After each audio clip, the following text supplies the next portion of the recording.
Hey everyone, welcome back.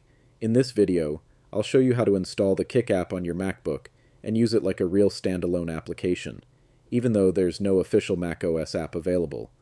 The process is quick and only takes about a minute. Let's get started. First, open Safari on your Mac.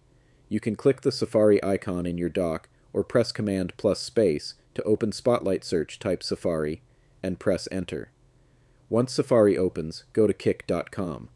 Wait for the website to fully load.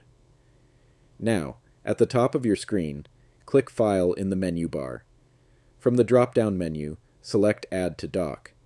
A small confirmation window will appear. You can rename it if you'd like, or just leave it as Kick. Then click Add. And that's it. You'll now see the Kick icon in your dock, just like a regular app. When you click it, Kick opens in its own dedicated window instead of a browser tab.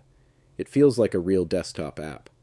Even if you close Safari completely, the Kick app will continue running independently. This gives you a cleaner experience, especially if you like watching streams without having multiple tabs open. And that's it. You've successfully installed Kick as a standalone app on your MacBook.